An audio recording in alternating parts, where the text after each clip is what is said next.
नमस्कार मित्रों, मैं डॉक्टर पारितोष त्रिवेदी आप सभी का इस वीडियो चैनल में स्वागत करता हूं।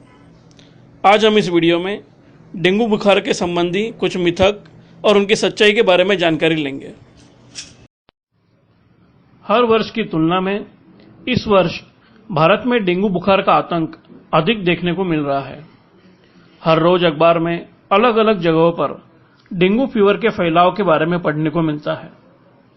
डेंगू फीवर का संक्रमण इतना अधिक फैलने के बाद भी लोगों में इस रोग संबंधी जागरूकता का अभाव है। डेंगू फीवर को लेकर समाज में कई तरह के मिथक फैले हुए हैं। आज इस वीडियो में हम डेंगू फीवर से संबंधित ऐसे ही कुछ सामान्य मिथक को दूर करने का प्रयास कर रहे हैं। मिथक 1, डेंगू फीवर यह एक स्वाइन फ्लू की तरह संक्रामक रोग है।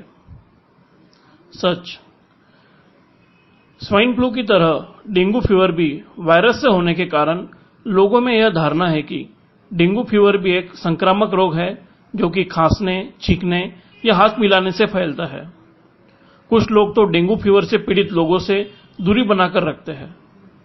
यह सच है कि डेंगू फीवर यह डेंगू वायरस के कारण होता है, पर इसका फैलाव छूने से या साथ में बैठने से नहीं होता है। डेंगू फीवर का फैलाव एक मनुष्य से दूसरे मनुष्य में केवल संक्रमित मच्छर के काटने से ही होता है। मिथक 2, डेंगू फीवर यह एक सामान्य वायरल रोग है। कुछ लोगों का यह मानना है कि डेंगू फीवर एक सामान्य वायरल रोग है, इसलिए यह अपने आप ठीक हो जाता है और इसमें डॉक्टर को दिखाने की जरूरत नहीं होती है। यह सच है कि ज्यादातर मामलों में डेंगू फीवर अपने आप ठीक हो जाता है, पर इस रोग में रोगी के प्लेटलेट काउंट कम होने के कारण रोगी की स्थिति गंभीर हो सकती है। इसलिए समय पर डॉक्टर से राय लेकर इलाज कराना जरूरी हो जाता है। मिथक 3, डेंगू फीवर में केवल रात को मच्छरदानी लगाकर सोने से बचाव हो सकता है। यह सच है कि डेंगू फीवर और मलेरिया जैसे मच्छर के काटने से फैलने वाले रोगों में मच्छरदानी का उपयोग करना चाहिए। डेंगू फीवर के मच्छर ज्यादातर दिन के समय में काटते हैं, इसलिए रात में मच्छरदानी का उपयोग करने के साथ दिन में भी मच्छर विरोधी उपकरणों का उपयोग करना जरूरी है। जिस क्षेत्र में डेंगू फीवर के मामले अधिक पाए जाते हैं, वहां पर लोगों ने अधिक सतर्कता निभाना जरूरी हो जाता है। मिथक 4, डेंगू फीवर होने पर रोगी को अस्पताल में दाखिल होना जरूरी है। डेंगू फीवर के सभी मामलों में अस्पताल में दाखिल होना जरूरी नहीं है। अगर आपको ज्यादा तेज बुखार नहीं है, ज्यादा कमजोरी नहीं है, आप ठीक से खाना खा रहे हैं और आपका प्लेटलेट काउंट 50,000 से ज्यादा है, तो आपको अस्पताल में दाखिल होने की जरूरत कम होती है। आपको अस्पताल में दाखिल होना चाहिए या नहीं होना चाहिए, इसका सही निर्णय आपको डॉक्टर कर सकते हैं, इसलिए घबराकर अस्पताल में दाखिल होने की जिद ना करें। मिथक 5, डेंगू फीवर होने पर पपीते के पत्तों का रस पीना चाहिए।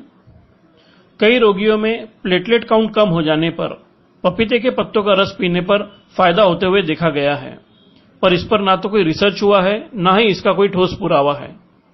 अगर आपको एसिडिटी की तकलीफ नहीं है और आप इसे पचा सकते हैं तो ही इसका उपयोग करें। अब मेडिकल पर पपाया एक्सट्रैक्ट युक्त दवा मिल रही है, जिनका आप इस रस की जगह अपने डॉक्टर की सलाह लेकर इस्तेमाल कर सकते हैं। याद रहे कि डेंगू फीवर के ज्यादातर मरीजों में रिकवरी फेज में आने पर अपने आप प्लेटलेट काउंट बढ़ना शुरू हो जाता है। मिथक 6, बुखार के साथ आपके ब्लड रिपोर्ट में लो प्लेटलेट काउंट आना मतलब आपको डेंगू फीवर है। डेंगू फीवर के अलावा ऐसे अनेक कारण हैं जिसमें बुखार भी आता है और प्लेटलेट काउंट भी कम हो जाता है, इसलिए अपनी रिपोर्ट देखकर घबराने की जरूरत नहीं है।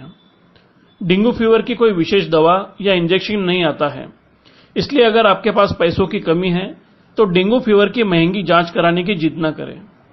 डेंगू फीवर की रिपोर्ट पॉजिटिव आने पर भी डॉक्टर आपके लक्षणों के अनुसार ही दवा देते हैं। डेंगू फीवर के पॉजिटिव आने पर ट्रीटमेंट में कोई बदलाव नहीं होता है।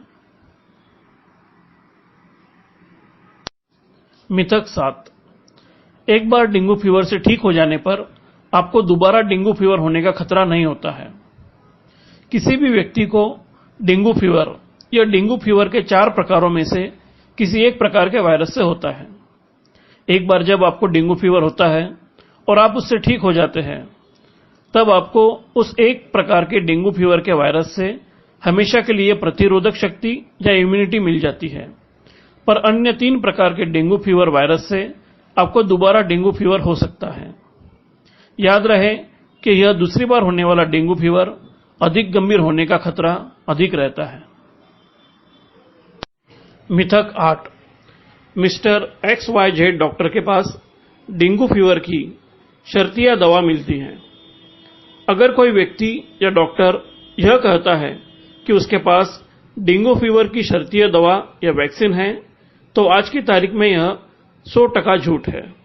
आज की तारीख यानी कि 16 सितंबर 2015, जिस दिन मैं यह वीडियो बना रहा हूं, तब तक डेंगू फीवर की कोई विशेष दवा या वैक्सीन नहीं बनी है, और इसलिए अगर कोई ऐसा दावा करता है और आपसे अधिक पैसे लेता है तो यह शर्तिया ठगी का मामला है।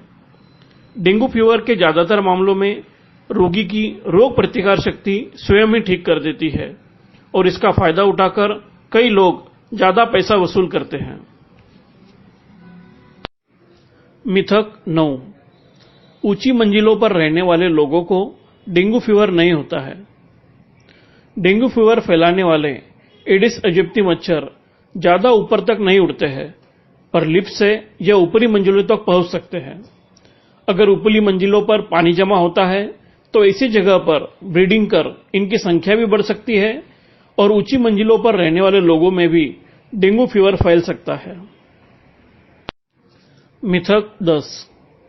किसी भी मच्छर के काटने से डेंगू फीवर फैल सकता है। डेंगू फीवर केवल संक्रमित फीमेल एडिस एजिप्टी यानी मादा एडिस एजिप्टी मच्छर के काटने से फैलता है। अगर आपको किसी मच्छर ने काटा है तो घबराने की जरूरत नहीं है। यह जरूरी नहीं है कि वह डेंगू फीवर फैलाने वाला मच्छर ही है। फिर भी हमें मच्छर काटने से फैलने वाले डेंगू फीवर और मलेरिया जैसे रोगों से बचने के लिए मच्छर विरोधी उपाय योजना जरूर करनी चाहिए। अगर आपको यह वीडियो पसंद आया है तो कृपया इसे अपने मित्र परिवार के साथ जरूर शेयर करें। स्वास्थ्य से जुड़े अन्य उपयोगी लेख हिंदी में पढ़ने के लिए आप हमारे वेबसाइट www.nirogikaya.com पर विजिट कर सकते हैं। धन्यवाद।